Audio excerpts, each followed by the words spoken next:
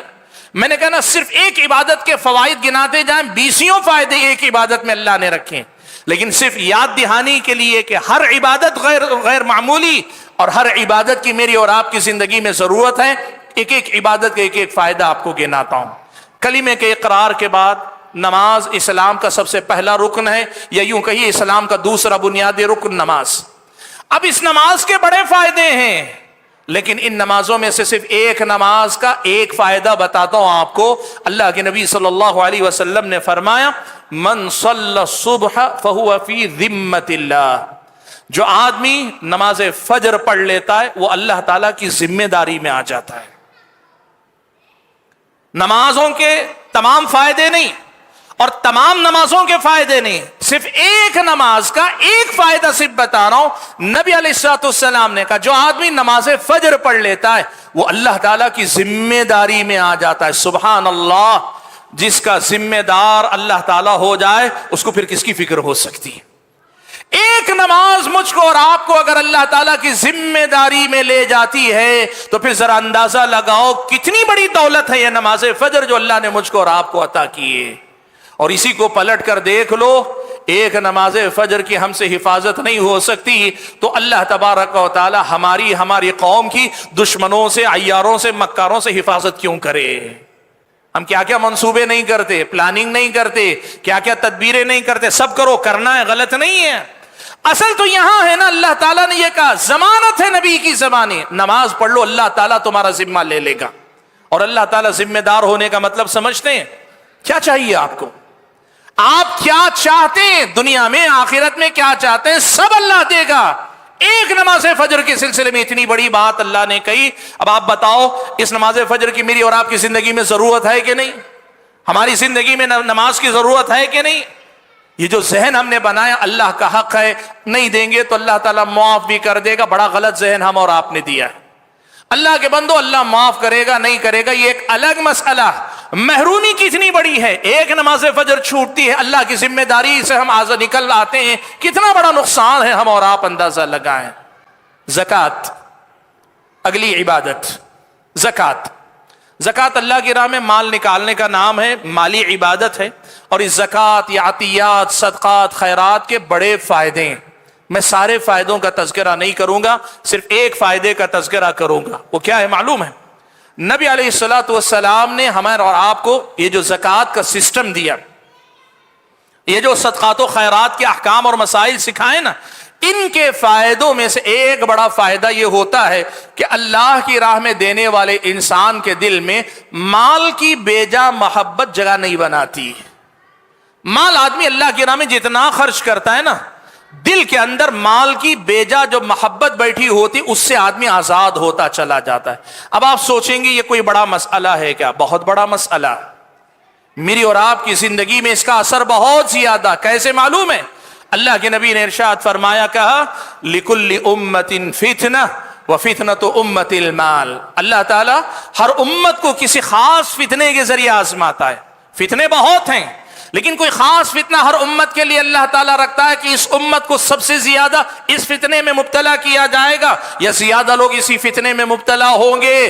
اللہ کے نبی نے کہا کہ میری امت کے لیے اگر کوئی چیز فتنہ ہے تو وہ مال ہے۔ اب آپ یہاں سے پلٹ کر دیکھو، یہ اللہ کی راہ میں خرچ کرنا، زکوٰۃ دینا، عطیات، خیرات، اور اس کے نتیجے میں میرے اور آپ کے دل میں مال کی بیجا محبت نکل جائے، امت کا جو فتنہ ہے اس فتنے سے ہم اور آپ بچا لیے جائیں گے۔ اس سے بڑا رب العالمین کا احسان مجھ پر اور آپ پہ کیا ہو سکتا ہے؟ ہر عبادت اپنی جگہ یہ غیر معمولی انعام ہے، ہر عبادت اپنی جگہ یہ غیر معمولی دولت ہے، رب العالمین کا غیر معمولی تحفہ ہے۔ ہر عبادت کے فوائد بالکل جدا گانا ہیں۔ روزہ، اگلی عبادت روزہ۔ ہم اور آپ اندازہ لگائیں روزہ ہماری اور آپ کی زندگی میں کیا کردار ادا کرتا ہے؟ بہت سارے فائدے ہیں، بہت سارے، لیکن ان میں سے ایک فائدہ ہے، وہ کیا ہے معلوم ہے؟ نبی علیہ الصلوۃ والسلام نے کہا وَمَن لَّمْ يَسْتَطِعْ فَعَلَيْهِ بِالصَّوْمِ فَإِنَّهُ لَهُ وِجَاءٌ۔ اللہ کے نبی نے کہا روزہ آدمی کی شہوت یا خواہشات جب بے لگام ہوتی ہیں ان کو قابو میں رکھتا ہے، وہ خواہشات کا توڑ ہے، وہ خواہشات پہ لگام لگاتا ہے۔ اب آپ سوچیں گے کہ اس میں کیا بڑی بات ہے؟ اس کو سمجھنے کے لیے آپ یہ سنیں، اللہ کے نبی نے، صحابی کہتے ہیں میں نے نبی علیہ الصلوۃ والسلام کو فرماتے ہوئے سنا کہ لوگوں کو سب سے زیادہ جو چیز جہنم میں لے جائے گی نا، جہنم میں لے جانے والی سب سے بڑی دو چیزیں ہیں، ایک آدمی کی زبان ہے، دوسری آدمی کی شرمگاہ ہے۔ خواہشات کا فتنہ بہت بڑا فتنہ ہے، لیکن روزے کے اندر اللہ نے یہ تاثیر رکھی، عبادت روزے کی ایسی ہے کہ اس سے آدمی اپنی خواہشات کے فتنے سے بچ جاتا ہے۔ ابن قیم رحمۃ اللہ علیہ نے لکھا ہے شیطان انسان پہ جو حملہ کرتا ہے نا، اس کے دو دروازے ہیں۔ انسان کو گمراہ کرنے کے لیے آتا ہے، دو دروازوں سے آتا ہے، ایک شبہات کا راستہ، شک پیدا کر دینا، آدمی کے ایمان میں بے یقینی سے دو چار کر دینا، اور دوسری چیز ہے شہوات یعنی خواہشات کا راستہ۔ ایک روزے کی عبادت میری اور آپ کی زندگی میں اگر آئی، خواہشات کے فتنے کا دروازہ ہم نے اپنے آپ پہ بند کر لیا، شیطان کے اوپر 2 دروازوں میں سے ایک دروازہ ہم نے اپنے آپ پہ بند کر لیا، اس عبادت کا فائدہ مجھ کو اور آپ کو اپنی زندگی میں کتنا ملے گا ہم اور آپ اندازہ لگائیں۔ قرآن مجید کی تلاوت ہے، بہت بڑی عبادت ہے، اور اس قرآن کے فائدے بے شمار ہیں۔ ایک فائدہ گنا دیتا ہوں، قرآن میں اللہ تعالیٰ نے کہا وَنُنَزِّلُ مِنَ الْقُرْآنِ مَا هُوَ شِفَاءٌ وَرَحْمَةٌ لِّلْمُؤْمِنِينَ، اور اللہ تبارک و تعالیٰ نے یہ بھی کہا یا ایھا الناس قد جاءتکم موعظۃ من ربکم وشفاء لما فی الصدور۔ قرآن سے میرا اور آپ کا رشتہ دل کی ساری بیماریوں کا علاج ہے، میری اور آپ کی ساری بیماریوں کا علاج ہے، کفر ہو، شرک ہو، بدعات ہو، گناہوں سے محبت ہو، یا پھر یہ کہ کسی بھی قسم کی ہماری اور آپ کی زندگی میں یہ چیز آ گئی ہے، ان تمام کے لیے شفا ہے۔ سبحان اللہ۔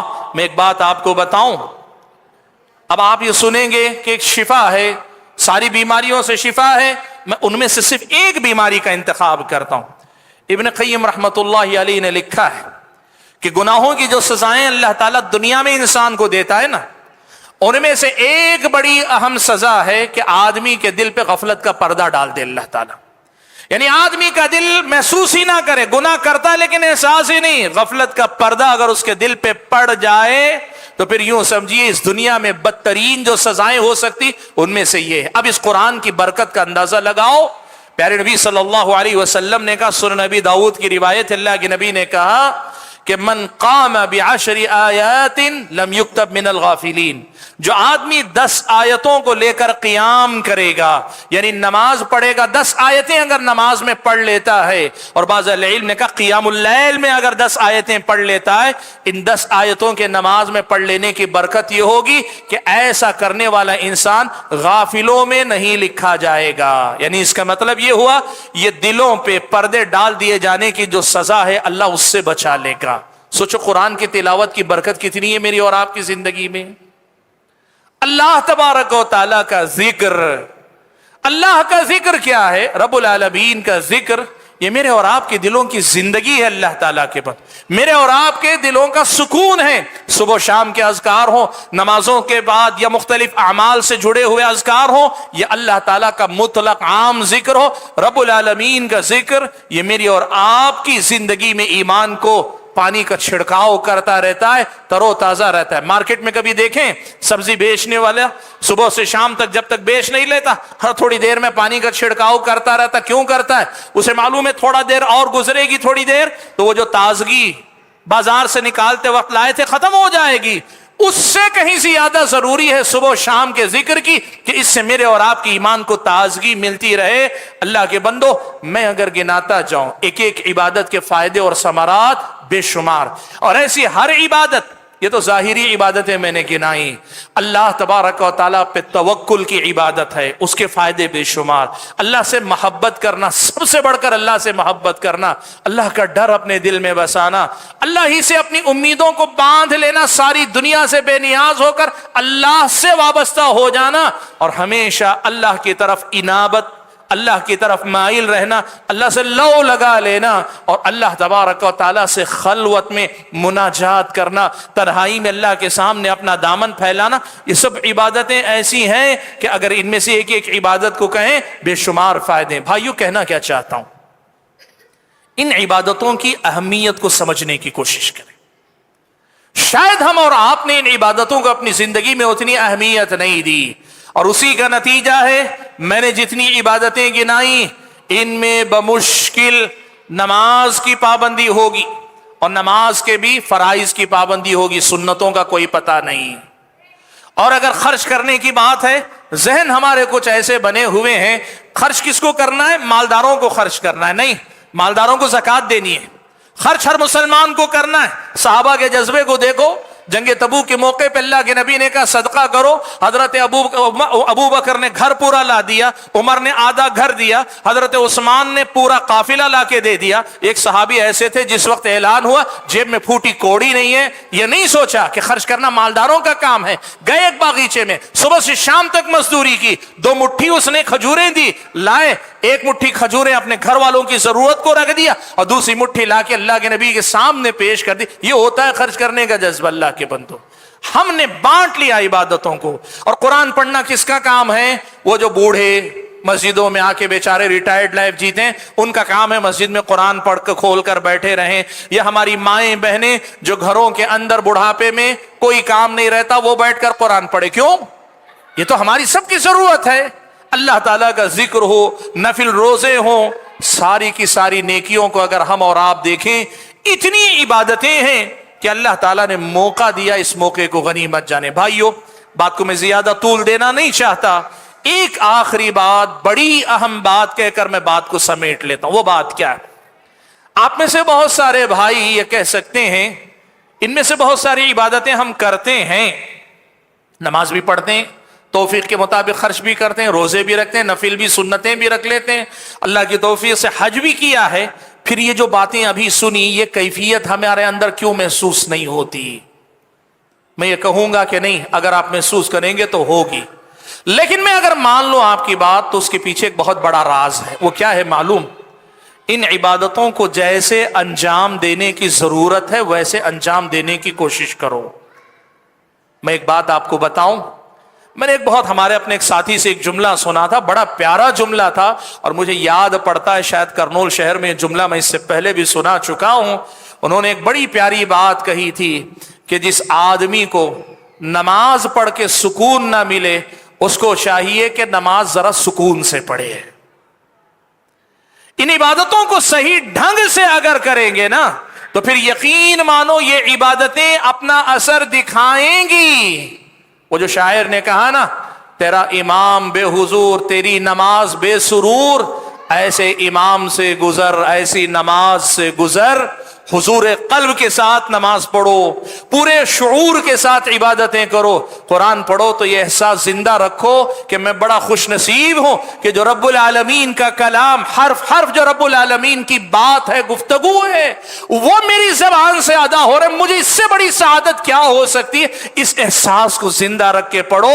یہ قرآن ہمارے مردہ دلوں کو بھی زندہ کر دے گا. حاضرین گرامی قدر, کہنا یہ ہے توجہ دو, محنت کرو, ہمارے اور آپ کی زندگی میں انقلاب آئے گا. آپ میں سے بہت سارے بھائی کہہ سکتے ہیں میں کوشش کرتا ہوں, دل نہیں لگتا. ہاں, دل پہ جب زنگ چڑھ جاتا ہے نا, تو شروع میں نماز میں بھی دل نہیں لگتا, قرآن کی تلاوت میں بھی دل نہیں لگتا. لیکن اس کا علاج کیا ہے؟